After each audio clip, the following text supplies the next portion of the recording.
በግል የፋይናንስ ህይወታችን አሊያም ደግሞ በቢዝነሳችንና ኢንቨስትመንታችን ውስጥ ስኬታማ ሆኖ ለመገኘት የግድ ኮንሲደር ልናደርጋቸው የሚገቡ በርካታ የሚባሉ ነጥቦች አሉ።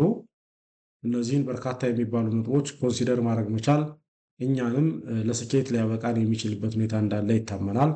ከእነዚህ በርካታ ነጥቦች መካከል በግንባር ቀደምትነት ኮንሲደር እንድናደርገው የሚመከረውና ትልቅ የሆነው ጉዳይ የስኬታማ ሰዎችን የስኬት የህይወት ጉዞ መለስ ብሎ ማየት መቻል እና ለእኛ በሚጠቅም መልኩ መረዳት መቻል፣ ከስተማይዝ ማድረግ መቻል አንዱና ዋናው ነው። ስለሆነም ዛሬ እኛም በግል የፋይናንስ ህይወታችን አሊያም ደግሞ በኢንቨስትመንታችንና ቢዝነሳችን ውስጥ ስኬታማ ሆኖ መቀጠል ካስፈለገን የግድ የስኬታማ ሰዎችን የስኬት ጉዞ ዘወር ብሎ ማየት የግድ ያስፈልገናል።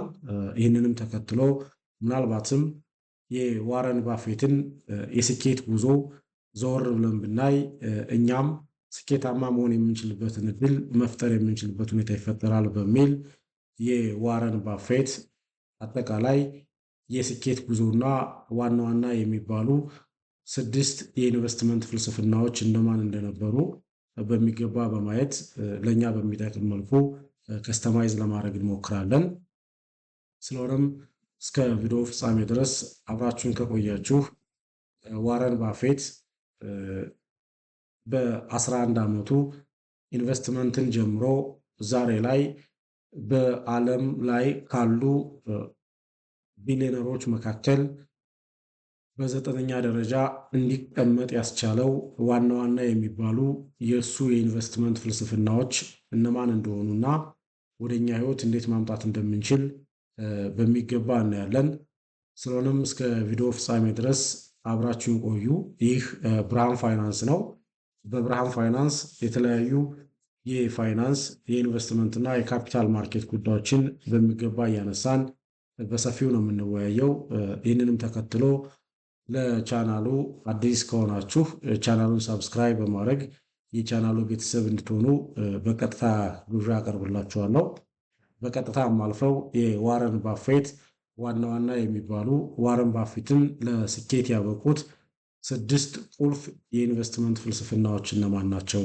ሪሊ እኛ እነዚህን 6 የዋረን ባፌት የስኬት ቁልፍ የኢንቨስትመንት ፍልስፍናን መተግበር መቻል እኛንም ለስኬታማነት ያበቃናል ወይስ አያበቃንም በሚል መነሻነት እያንዳንዳቸውን 6ቱንም የዋረን ባፌትን የኢንቨስትመንት ፍልስፍናዎች በመተርጎም ተግባራዊ ምሳሌዎችን ጭምር በመስጠት የምናይበት ሁኔታና ምናልባትም የእኛን የስኬታማነት ጉዞም ማጠናከር የምንችልበትን እድል የሚፈጥር ቪዲዮ ይሆናል ብዬ አስባለሁ። ስለዚህ እስከ ቪዲዮ ፍጻሜ ድረስ አሁንም በድጋሜ አብራችሁኝ እንድትቀጥሉ የአክብሮት ግብዣ ነው። በቀጥታም አልፈው ወደ ዋናው ነጥብ ነው። እንደሚታወቀው ዓለማችን ላይ ካሉ ቢሊዮነሮች መካከል በ9ኛ ደረጃ ላይ የሚገኘው ዋረን ባፌት ነው። የዓለማችን ስኬታማው ባለሀብት ዋረን ባፌት ለብዙ 10 ዓመታት በኢንቨስትመንት ዓለም ውስጥ ከፍተኛ ትርፍ ያስመዘገበባቸው ስኬታማ መሆን የቻለባቸው 6 ዋና ዋና የሚባሉ የኢንቨስትመንት ፍልስፍና ባለቤት ነው። ዋረን ባፌት መግቢያ ላይ ለመግለጽ እንደሞከርኩት በ11 ዓመቱ ኢንቨስትመንትን ቢዝነስን የጀመረ በ13 ዓመቱ ደግሞ ለመንግስት ግብር መክፈል የጀመረ እና አሁን ላይ በ95 ዓመቱ የ149 ቢሊዮን ዶላር ባለቤት በመሆን በዓለማችን በ9ኛ ደረጃ በባለሀብትነት የተቀመጠ እጅግ አንጋፋ እና ስኬታማ የኢንቨስትመንት ሰው ነው። ዋረን ባፌት አሁን ላይ 2025 መጨረሻ ላይ በጡረታ በመገለል ከራሱ ድርጅት ጡረታ በመውጣት 95ኛ ዓመቱ ላይ ደርሶ የተለያዩ ንግግሮችን፣ አበረታች ሁኔታዎችን በመስጠት እና አጠቃላይ ጥሩ የሚባሉ ምክሮችን በመስጠት የሚታወቅ ትልቅ እጅግ ስኬታማ የዓለማችን አንጋፋ 9ኛ ደረጃ ላይ የተገኘ ባለሀብት ነው። ከዋረን ባፌት እኛ ልንማራቸው የሚገቡ እጅግ በጣም ጠቃሚ የሚባሉ ነጥቦችን ብቻ 6 የኢንቨስትመንት ፍልስፍናዎችን ብቻ መርጬ ነው ይዤላችሁ የመጣሁት። ብዙ ነገሩ ዋረን ባፌት ከኛ ጋር ይቀራረባል ብዬ አስባለሁ። አብዛኛዎቹ የኢንቨስትመንት ፍልስፍናዎቹ በእኛ ሀገር ኮንቴክስት ኮንሲደር ሊደረጉ የሚችሉ እኛ ኮንሲደር ብናደርጋቸውም ጭምር ስኬታማ መሆን የምንችልባቸውን እድሎች ማግኘት የምንችልበት እድል አለ። ምናልባትም ኢንቨስትመንት ከጀመረበት ጊዜ ጀምሮ ለእኛ ለኢትዮጵያውያን እጅግ አስተማሪ የሚባል ሁኔታን ይፈጥራል። እንዳልኳችሁ ዋረን ባፌት በ11 ዓመቱ ኢንቨስትመንት ውስጥ ገብቶ ቢዝነስ ውስጥ ገብቶ በ95 ዓመቱ ግን የዓለማችን 9ኛ ባለሀብት መሆን የቻለበትን የህይወት ጉዞ በሚገባ ስናይ በአንድም በሌላ መልኩ ከኛ ኢትዮጵያውያን ጋር በሰፊው ይቆራኛል። አጠቃላይ የእሱ የኢንቨስትመንት ፍልስፍናዎች በእኛ ሀገር ሴናሪዮም ጭምር የሚሰሩበት ሁኔታ እንደመኖሩ መጠን የዋረን ባፌትን አጠቃላይ የኢንቨስትመንት ፍልስፍናዎች ደረጃ በደረጃ አንድ በአንድ ማየት መቻል እኛንም ለስኬታማነት ሊያበቃን የሚችልበት ሁኔታ እንዳለ በመረዳት ነው ይህንን ይዤላችሁ የቀረብኩት። ቀጥታም አልፈው የዋረን ባፌት የኢንቨስትመንት ፍልስፍናዎች ዋረን ባፌትን አሁን ለደረሰበት እጅግ ትልቅ የሚባል የስኬት ደረጃ ያበቁት ዋና ዋና የሚባሉ 6ቱን የኢንቨስትመንት ፍልስፍናዎች ወደ ማየት ነው የምናልፈው። አንደኛውና የመጀመሪያው የዋረን ባፌት የኢንቨስትመንት ፍልስፍና የብቃት ክበብ ወይም ደግሞ ሰርክል ኦፍ ኮምፒተንሲ ነው። ዋረን ባፌት ሁሌም የሚናገረው አንድ ነገር አለ። እሱም ምንድነው? የምታውቀውን ነገር ብቻ ግዛ የሚል ትልቅ የኢንቨስትመንት ፍልስፍና አለው። በዚህ የኢንቨስትመንት ፍልስፍና ዋረን ባፌት ምንድነው ማለት የፈለገው? ማንም ሰው ኢንቨስትመንት ውስጥ ሲገባ በተቻለ መጠን ኢንቨስት ማድረግ ያለበት የሚያውቀው አሰራሩን ሊረዳው የሚችል ተቋም ላይ ኢንቨስት ቢያደርግ፣ ዘርፍ ላይ ኢንቨስት ቢያደርግ ውጤታማ መሆን የሚችልበት ሁኔታ ቅርብ ነው ብሎ ያምናል። ይህ የእሱ የኢንቨስትመንት ፍልስፍና ነው።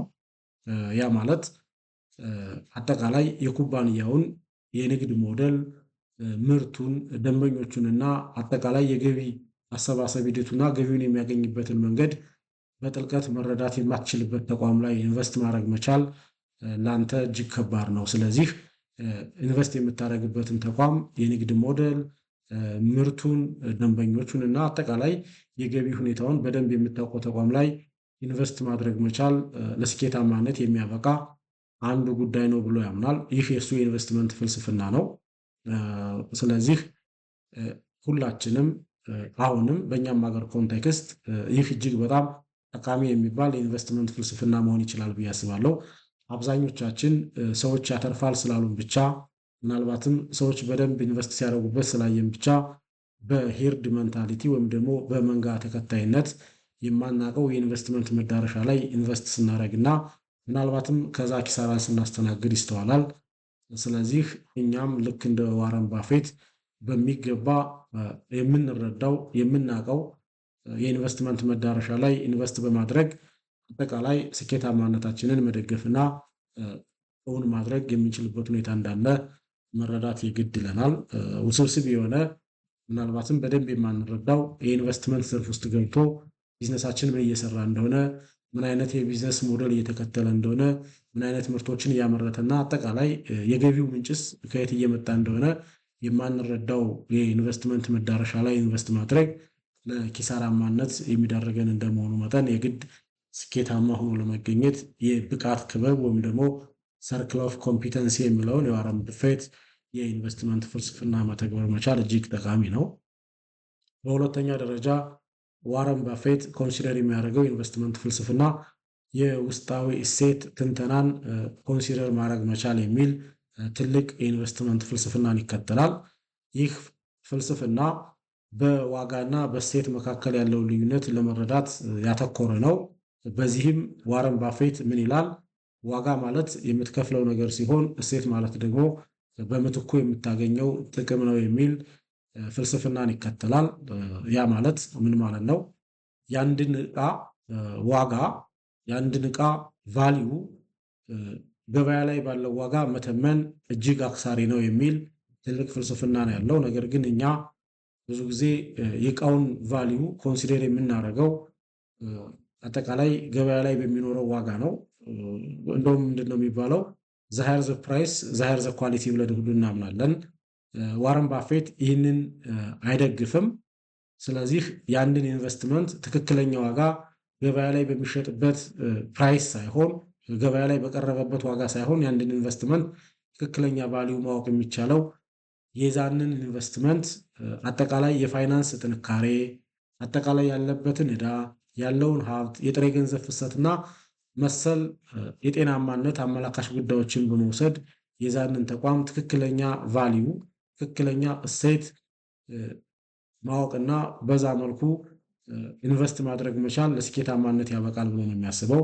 ምንድነው ዋረን ባፌት በዚህ ኮንሲደር ሊያደርግ የፈለገው ዋጋ ላይ ኮንሲደር የምናደርግ ከሆነ ኦቨር ቫሊዩድ የተደረገ ዋጋን እንከፍልና ምናልባትም ትርፋማ መሆን ሲጠበቅብን ትርፋማ ሳንሆን የምንቀርበት ሁኔታ ለማስወገድ ያሰበ ነው። ስለዚህ ገበያ ላይ የሚቀርቡ ፕራይሶች ወይም ደግሞ ዋጋዎች ብዙ ጊዜ በሳፕላይ እና ዲማንድ ወይም ደግሞ በኢንፎርሜሽን መዛባት ማተር ሊደረጉ እንደመቻላቸው መጠን የአንድን ዕቃ ትክክለኛ ቫልዩ፣ ትክክለኛ ሴት ገበያ ላይ ባለው ዋጋ ብቻ መረዳት አክሳሪ የሆነ የኢንቨስትመንት ውሳኔ ነው ለማለት ይወዳል ማለት ነው ዋረን ባፌት። ስለዚህ እኛም አንድ ተቋም ላይ ኢንቨስት ማድረግ ስንፈልግ የዛንን የኢንቨስትመንት ዋጋችንን ሴት ማድረግ ያለብን ገበያ ላይ ባለው ዋጋ ብቻ ሳይሆን እውነተኛ የተቋሙን እሴት፣ እውነተኛ የተቋሙን ቫልዩ ኢቫሉዌት በማድረግ ያ ዋጋ ተገቢ ነው ወይስ የተጋነነ ነው ብለን መገምገም መቻል አለብን። የተጋነነ ሆኖ ከመጣ ምንም እንኳ ሰዎች በዛ ዋጋ እየገዙት እንኳ ቢሆን ከዛ ተቋም ላይ ኢንቨስት ማድረግ የለብንም። ቢኮዝ ኦቨር ቫልዩ ድኗል። ኦቨር ቫልዩ የሚሆን ከሆነ ደግሞ ነገ ከነገ በኋላ አንደር ቫልዩ ሊሆን የሚችልበት ሁኔታ ሲፈጠር እኛን አክሳሪ ሊያደርገን ስለሚችል እንደ አይነት የኢንቨስትመንት ፍልስፍናዎችን ኮንሲደር ማድረግ እጅግ ጠቃሚ ነው። ሌላው የደህንነት ህዳግ ወይም ደግሞ ማርጂን ኦፍ ሴፍቲ የሚል የኢንቨስትመንት ፍልስፍናን ይከተላል። ይህ መርህ ባፌት ከአስተማሪው ቤንጃሚን ግራሃም የወረሰው እጅግ ወሳኝ የሚባል የኢንቨስትመንት ፍልስፍና እንደሆነ ዋረን ባፌት ይገልጻል። የደህንነት ህዳግ ማለት የአንድን ንብረት እውነተኛ እሴት ካሰላህ በኋላ ሊፈጠሩ ለሚችሉ ያልተጠበቁ የኢኮኖሚ ቀውሶች ወይም ደግሞ የትንበያ ስህተቶች የሚከላከል መከላከያ የሚሆን ሰፊ የዋጋ ቅናሽን ፈጥረህ ያንን ዕቃ መግዛት መቻል ማለት ነው። ለምሳሌ ምንድነው የሚለው ዋረን ባፌት የአንድ ኩባንያ አክሲዮን እውነተኛ የሚባለው ቫልዩ ወይም ደግሞ እሴቱ 100 ብር እንደሆነ ከገመትክ ወይም ደግሞ ካሰላህ ያንን አክሲዮን በገበያ ላይ በ70 ብር ወይም ደግሞ በ60 ብር እስኪቀርብልህ ድረስ በትዕግስት ጠብቅ ነው የሚለው። ይህ የ30% ወይም ደግሞ የ40% ልዩነት ማርጂን ኦፍ ሴፍቲ ይባላል። ንብረቱ በተገመተው ልክ በተገመተው ፍጥነት ባያድግና በዛ ልክ ትርፋማ እንኳ ባይሆን የመክሰር እድላችንን ወደ ዜሮ ዝቅ ያደርገዋል ብሎ ነው የሚያስበው። ስለዚህ እንደ ዋረን ባፌት የኢንቨስትመንት ፍልስፍና የትኛውንም አይነት ኢንቨስትመንት ስንወስን የደህንነት ህዳግ ወይም ደግሞ ማርጂን ኦፍ ሴፍቲን ብንጠቀም ይህንን ፍልስፍና ኮንሲደር ማድረግ ብንችል እጅግ በጣም ጥሩ ነው። ያ ማለት ምን ማለት ነው? ለምሳሌ አሁን በእኛ ሀገር ኮንቴክስት ቤትና ቦታ እጅግ በጣም የረከሰበት ሁኔታ አለ።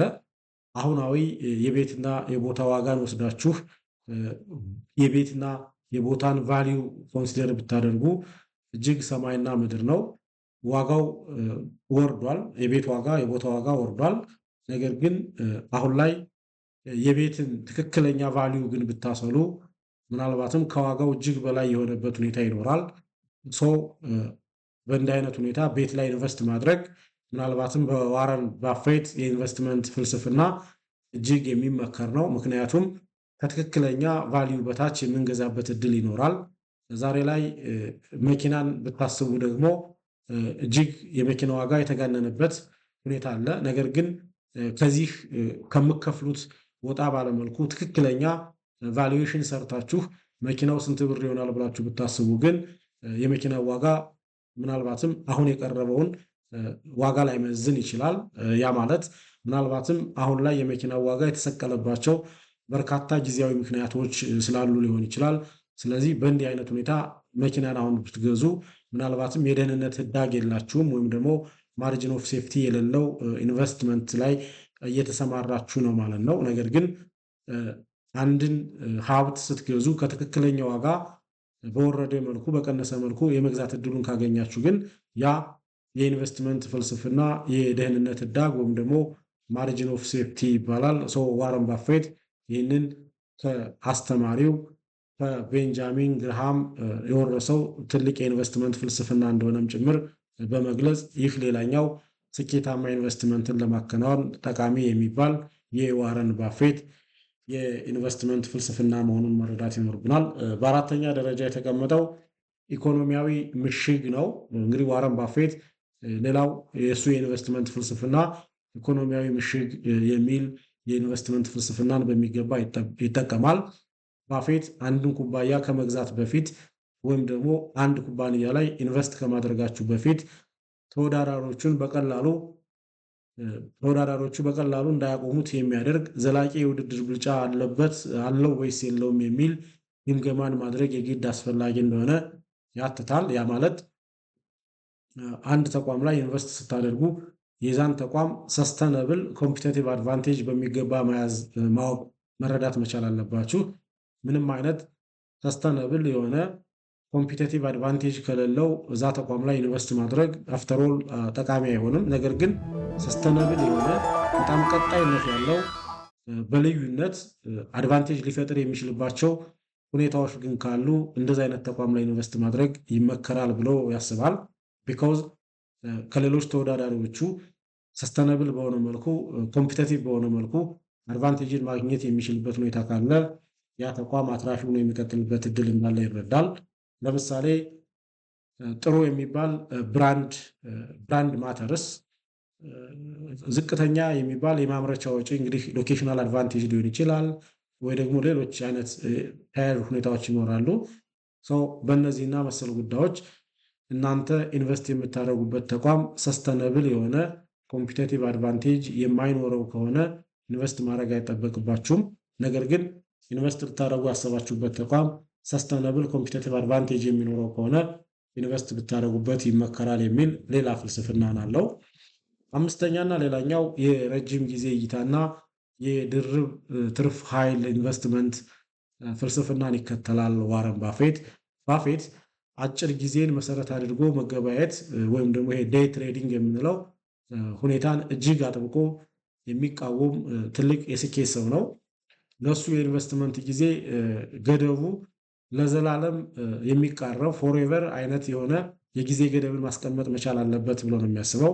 አንድ ሰው በሆነ ኢንቨስትመንት ላይ ሲሰማራ ለአንድ ዓመት፣ ለሁለት ዓመት፣ ለሶስት ዓመት በሚል አይነት የጊዜ ገደብ ባይሰማራ የሚል ትልቅ የኢንቨስትመንት ፍልስፍና አለው። ያ ማለት በተቻለ አቅም ፎሬቨር በሚቃረብ ሁኔታ ኢንቨስት ማድረግ የሚል ትልቅ የሆነ የኢንቨስትመንት ፍልስፍናን ይከተላል። ለምሳሌ አንድ ኩባንያ ለ10 ዓመት ይዘህ የማትቆይ ከሆነ አንድ ኩባንያ ላይ ኢንቨስት አድርገህ የዛን ተቋም አክሲዮን ለ10 ዓመታት ይዘህ የማትቆይ ከሆነ ለ10 ደቂቃ ቢሆን መያዝ የለብህም የሚል ትልቅ አቋም አለው። ያ ማለት ካፒታሉን በአንድ ቦታ ላይ ለረጅም ጊዜ በማቆየት የምታገኘው ትርፍ መልሶ በትርፍ ላይ ትርፍ የሚያመነጭበትን የድርብ ወለድ ትርፍ ወይም ደግሞ ኮምፓውንዲንግ ኢፌክት ኃይልን ይጠቀማል ብሎ ነው የሚያስበው። የባፌት ትልቅ ሀብት የተፈጠረውም እድሜው ከ60 ዓመት በላይ ከሆነ በኋላ እንደሆነ የተለያዩ መረጃዎች ያሳያሉ። እንግዲህ ይህ የዋረን ባፌት የኢንቨስትመንት ፍልስፍና አንድ ሰው ኢንቨስት ያደረገበት ተቋም ላይ ጊዜ ሰጥቶ መቆየት መቻል አለበት። በዛ ሂደት ደግሞ የሚገኙ ትርፎችን ሪኢንቨስት ማድረግ መቻልና ማባዛት መቻል አለበት። እንደዛ የሚሆን ከሆነ ስኬታማነት እጅግ በጣም ቅርብ ነው ብሎ ያስባል። ይህንንም ተከትሎ ዋረን ባፌት ምንም እንኳን በ11 ዓመቱ ኢንቨስትመንት ውስጥ ቢሰማራና የኤርሊ ኢንቨስትመንት ላይ ኢንቮልቭ እንኳ ቢያደርግ ከ90% በላይ የሚሆነው ሀብቱ የተገኘው ግን ከ60 ዓመት በኋላ እንደሆነ ለመረዳት እንችላለን። ይህ የሆነበት ዋና ምክንያት ደግሞ የጊዜ ኃይልና ለረዥም ጊዜ ኢንቨስት ማድረግ መቻልና የሚገኙ ትርፎችን ሪኢንቨስት ማድረግ መቻሉ አጠቃላይ የጊዜ ኃይል በኢንቨስትመንት ስኬታማነት ውስጥ ያለውን ትልቅ ተጽዕኖ በሚገባ ያሳየናል። ስድስተኛውና የመጨረሻው የገበያ ሳይኮሎጂን መቆጣጠር መቻል ነው። ይህ ሌላኛው የዋረን ባፌት የኢንቨስትመንት ፍልስፍና ነው። ያ ማለት በገበያ ውስጥ አብዛኛው ሰው በስሜት ወይም ደግሞ በፍርሃትና በስግብግብነት እንደሚነዳ ባፌት ያውቃል። በሬ የወለደ ገበያ ሰውን ለፍርሃት እንደሚዳርግ ወይም ደግሞ ለስግብግብነት ሊዳርግ የሚችልበት ኢንቫይሮንመንት ሊፈጠር እንደሚችል በሚገባ ይረዳል። እሱ ግን ይህንን የሰዎች መዋዠቅ ለራሱ ጥቅም የሚያውሉበትን ይህንን የገበያ ሳይኮሎጂን መቆጣጠር የሚል የኢንቨስትመንት ፍልስፍናን በመከተል ሌሎች ሰዎች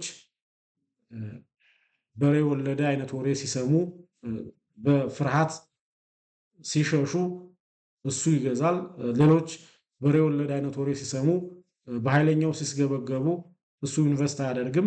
በእንዲህ አይነት ሁኔታ ሌሎች ሲፈሩ ስግብግብ ሁን፣ ሌሎች ደግሞ ስግብግብ ሲሆኑ አንተ ፍርሃት ይደርብህ የሚል ትልቅ አባባልን በማስቀመጥ የኢንቨስትመንት ስኬታማነቱን ያረጋገጠ ትልቅ የሚባል ስኬታማ ኢንቨስተር ነው። ስለዚህ የገበያ ሳይኮሎጂን መቆጣጠርና መረዳት መቻል ሌላኛው ለኢንቨስትመንት ስኬታማነት በሚገባ መያዝ ያለበት ትልቅ ነጥብ ነው። ስለዚህ እኛም በእኛ ሀገር ሁኔታ በበሬ ወለደ እንደ አይነት የኢንቨስትመንት ሁኔታ እጅግ አትራፊ ነው ሲባል በስግብግብነት ኢንቨስት የሚያደርጉ ሰዎች ይበዛሉ። ያኔ በእንደዚህ አይነት ሁኔታ ኢንቨስት ከማድረግ መቆጠብና አሁንም በበሬ ወለደ አይነት ወሬ እንደ አይነት ኢንቨስትመንት እኮ አክሳሪ ሊሆን ነው በሚል ሰዎች በገፍ በሚሸጡበት ሁኔታ እኛ ጠጋ ብለን በመግዛት አጠቃላይ የኢንቨስትመንት ትርፋማነታችንን ማሳደግ የምንችልበት ስኬታማነታችንን ማረጋገጥ የምንችልበት ሁኔታ ይኖራል። እዚህ ጋር ቅድም ያነሳውላችሁን ኬዝን ማየት ትችላላችሁ። አሁን ላይ በኢትዮጵያ ኮንቴክስት አብዛኛው በሚባል ሁሉም በሚባል ሁኔታ መኪና መግዛት ላይ ትኩረቱን አድርጓል። ነገር ግን በተቃራኒው ሁሉም በሚባል አብዛኛው የሚባለው የማህበረሰብ ክፍል ደግሞ ቤትና ቦታን አይደለም መግዛት የሚገዛው አቶ እንጂ ሁሉም መሸጥ ይፈልጋል። በእንዲህ አይነት ሁኔታ የገበያ ሳይኮሎጂን መቆጣጠር መቻል የግድ አስፈላጊ ነው። አብዛኛው ሰው የተስገበገበበትን በመተው አብዛኛው ሰው ችላ ያለውን የኢንቨስትመንት መዳረሻን መምረጥና አጠቃላይ የኢንቨስትመንት ጉዟችንን ስኬታማ ማድረግ የኛ የግድ የሚጠበቅ የኢንቨስትመንት ውሳኔ መሆኑን ከዋረን ባፌት በሚገባ መረዳት መቻል ይኖርብናል። አጠቃላይ የዋረን ባፌት ፍልስፍና በጥቂት ቃላት ሲጠቃለል የሚገባህን የንግድ መስመር መርጠህ ዘላቂ ምሽግ ያለውን ኩባንያ ለይተህ ገበያው በፍርሃት ወድቆ በቅናሽ ዋጋ ወይም ደግሞ በደህንነት ህዳግ እስኪያቀርብልህ በትዕግስት ጠብቀህ መግዛትና ለረጅም ዘመን ይዘህ መቆየት ማለት ነው የሚል ጠቅለል ያለ ሀሳብ አለን። ይህ ስትራቴጂ የገበያውን ዕለታዊ ጫጫታ ችላ በማለት ብቻ በተረጋጋ አእምሮ ሀብትን ለማፍራት የሚያስችል ፍጹም መንገድ እንደሆነ መረዳትና የዋረን ባፌትን እነዚህን 6 ዋና ዋና የሚባሉ የኢንቨስትመንት ፍልስፍናዎች በሚገባ መረዳት እና ወደኛ ህይወት አምጥቶ መተግበር መቻል እኛም በኢንቨስትመንት ጉዟችን ውስጥ በቢዝነስ ጉዟችን ውስጥ በግል የፋይናንስ ህይወታችን ውስጥ ስኬታማ ሆኖ ለመገኘት አይነተኛ መርጃ መሳሪያዎች እንደሆኑ በሚገባ መረዳትና እነዚህን እንደ አስፈላጊነቱ መተግበር መቻል እጅግ በጣም ጠቃሚ መሆኑን መረዳት ይጠበቅብናል። ለዛሬ የነበረኝ ቆይታ ይህንን ይመስላል። ቪዲዮ ጠቃሚ ሆኖ ካገኛችሁት ላይክ እንድታደርጉትና ለተጨማሪ የፋይናንስ የኢንቨስትመንትና የካፒታል ማርኬት መረጃዎች ቻናሉን ሳብስክራይብ በማድረግ የቻናሉ ቤተሰብ እንድትሆኑ በአክብሮት ጋብዛለሁ። ለዛሬ የነበረኝ ቆይታ ይህንን ይመስላል። አመሰግናለሁ።